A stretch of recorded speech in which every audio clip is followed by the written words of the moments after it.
Hi everybody around the country, hope you're staying well. It's been an unusual last 36 hours, hasn't it?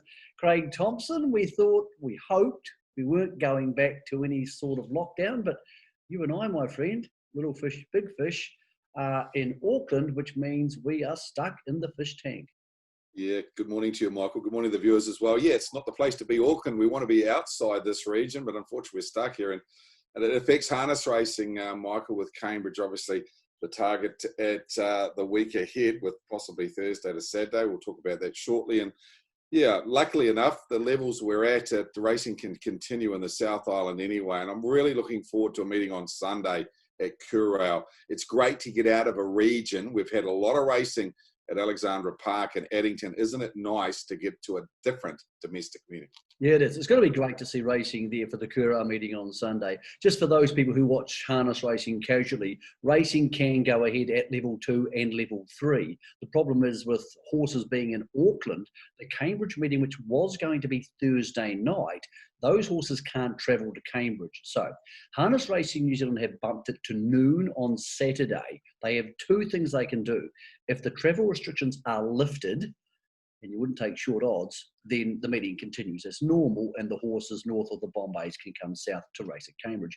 A call will be made on Friday if those travel restrictions are unlikely to be lifted or will not be lifted, and therefore they'll redraw the meeting. So behind the scenes, they'll set up a whole secondary meeting for Central District's and Waikato horses, and they'll run a smaller meeting, Craig, with probably around about half the number of horses. I think they've reacted to this pretty well, Harness Racing New Zealand, considering all the challenges of the last 24 hours. And at least if we don't go to lockdown level 4 anywhere in the country, people can train and race their horses.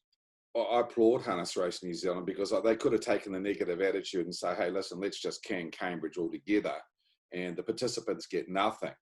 I mean, it may be the case, and I believe probably will be the case, that we end up with a shadow fields for Saturday, with those fields being drawn Friday without the horses based in the Auckland area. But that still gives a smaller chance to those horses that are in the Cambridge or southern area than Cambridge, a chance to earn money. And you know, at this time of the year, Michael, how hard it's been for those trainers to keep those horses going through the winter when COVID hit. They've been rewarded by Harness Racing New Zealand, paying them back and saying, hey, listen, even if we have to run a smaller card with less numbers, we're going to react and go ahead. And there could be a flip side to that equation too. Alexandra Park is down to race next Thursday night with the Spring Cup.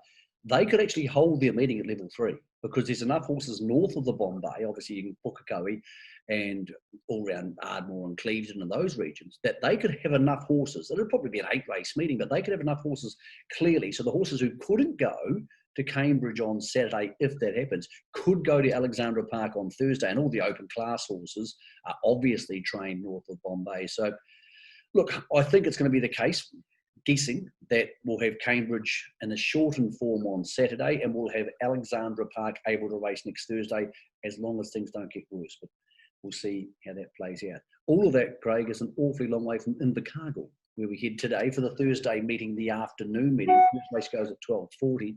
There's 8 races on the card, and a horse we've been tipping a bit lately and who keeps running into really good horses is Trey Sheik. I spoke to Graham Anderson, her trainer, this week, and he said, look, I think she'll win on Thursday. She's actually also in a race at Kurau on Maru on Sunday. But Craig, there's no Pert and Rasmussen horses up against her in race 4 today. Yeah, and she was clearly the best sectionals out of her race last week, Michael. It was a race that really didn't unfold for her because nothing moved.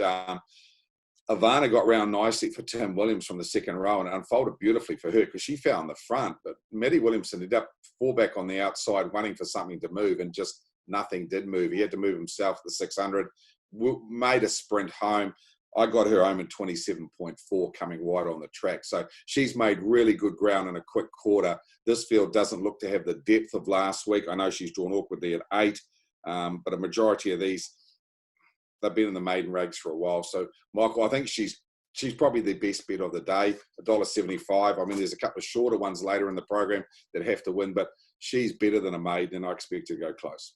Yeah, like a lot of people are going to say, well, how can you make any money off $1.75? I reckon you just multi-bet Robin's Playboy. He's in race 7. He's drawn the outside of the gate.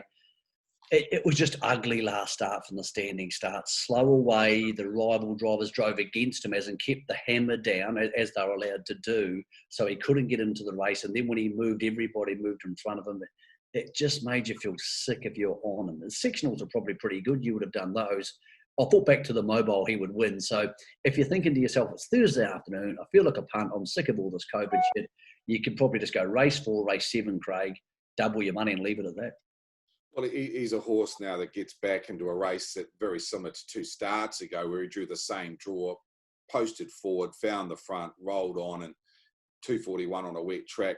Michael, if he did that, I'd expect him to win, because he just beautifully placed in this race. It's an ideal situation from that standing start race. You're right. The Barclay Ellis team, they led trail, they put the hammer down. He was back in the field after a slow beginning, and that was his own fault. So he didn't make his own luck, and then he tried to go round them on a speed that he just couldn't do that. So to answer your questions, yeah, $1.30, it is pretty short. It's pretty skinny, but he does look a winner later in the program. Okay, what have you got for us at Invercargill today? For people who are just grumpy now because COVID's back in some form and are thinking, look, I want to have a bet, but I can't be stuffed doing the research. So what have you found for us? Well, I think his stablemate will win the last, Robin's Shadow. He's not a bad horse. I mapped this race as 2 horses that get off the gate. Robin's Shadow and Light Percussion, both very quick away. They're drawn beside each other, and it's Cherie Tomlinson and Karen Tomlinson. So I'm expecting the sisters to go forward here, Michael. I think Robin's Shadow, I think he opened about $3.90. I think it's a nice price. I think he's either in front or he's in the trail. Either way, he's going to get a good run. And going on his win last start was very, very strong. I see no reason why he can't back up and win again.